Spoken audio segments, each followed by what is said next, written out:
నెత్తి మీద కాలేసి తొక్కుతాం కదా, అప్పుడు తెలుస్తుంది మనం ఏంటో. ఈ డైలాగు మీ అందరికీ తెలిసే ఉంటుంది.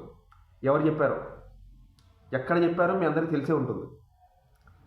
మరి ఈ డైలాగు తనూజ కళ్యాణ్కి ఎందుకు ఇప్పుడు పెట్టాల్సి వచ్చిందంటే, రీసెంట్గా తనూజ పుట్టినరోజు వేడుకల్లో వీడియోలన్నీ రిలీజ్ అయిన తర్వాత నాకు చాలా బాధ వేసింది. ఎవరితో అయితే తను పుట్టినరోజు వేడుకలు జరుపుకుందో, మాధురి కానీ, ఆ తర్వాత రీతు, అలాగే డెమాన్తో కానీ, లేకపోతే ముద్దర్మందారం టీంతో కానీ, ఇంతమందితో జరుపుకుంది పుట్టినరోజు వేడుకలు. వీడియోలన్నీ బయటకు వచ్చినాయి. కానీ వీళ్ళందరికంటే ఒక స్పెషల్ అయినటువంటి, తన మనసులో ఒక స్పెషల్ స్థానం ఉన్నటువంటి కళ్యాణ్తో మాత్రం తను పుట్టినరోజు వేడుకలు జరుపుకోలేదు అని అనలేము, కానీ జరుపుకున్న బయటికి రానివ్వలేదు. ఒకవేళ జరుపుకుని ఉండొచ్చేమో సీక్రెట్గా, తెలియదు, కానీ జరుపుకున్న బయటికి రానివ్వలేదు. ఎందుకు రానివ్వలేదు? కారణం ఈ నెగిటివ్ చేసే వెధవల వల్ల.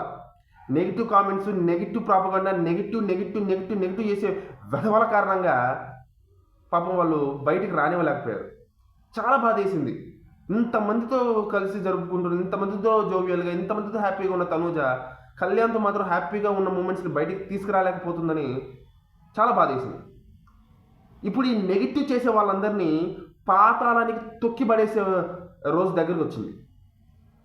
పాతాళానికి తొక్కిపడేసే రోజు దగ్గరికి వచ్చింది.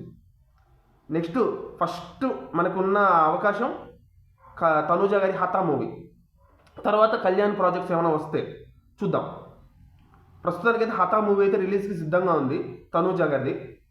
ఈ సినిమాని బ్లాక్ బస్టర్ చేసి నెగిటివ్ ప్రాపగండా చేసే వాళ్ళందరినీ పాతాళానికి తొక్కి పడేయాలన్నా అని నేనైతే అడుగుతున్నాను మిమ్మల్ని అందరినీ. ఆ రోజు ఏ రోజైతే సక్సెస్ అవుతారో, ఏ రోజైతే వీళ్ళిద్దరూ గెలుస్తారో, ఏ రోజైతే వీళ్ళిద్దరూ సక్సెస్ఫుల్గా ముందుకెళ్తారో, ఏ రోజైతే వీళ్ళు ఎవ్వరూ అందుకోలేనంత స్థాయికి వెళ్తారో ఆ రోజు అర్థమవుతుంది. ఆ రోజు నెత్తి మీద కాలేసి తొక్కుతాం కదా నెగిటివిటీని, ఆ రోజు అర్థమవుతుంది మన కేటీ అంటే ఏంటో. అప్పటిదాకా వీళ్ళు ఆపరు. వీళ్ళు సక్సెస్ అవ్వాలి. వీళ్ళ సక్సెస్ సమాధానం. చెప్పు చుగ్గొట్టాలి, చెప్పు చుగ్గొట్టినట్టు సమాధానం చెప్పాలి వీళ్ళకి. నాకు చాలా కోపం వచ్చింది, చాలా బాధ వేసింది నిన్న వీడియోలు చూసిన తర్వాత. అందుకే ఈ వీడియో చేయాలనుకుంటున్నాను. మీకు ఏమనిపించింది కింద కామెంట్ చేసి చెప్పండి. జై హింద్.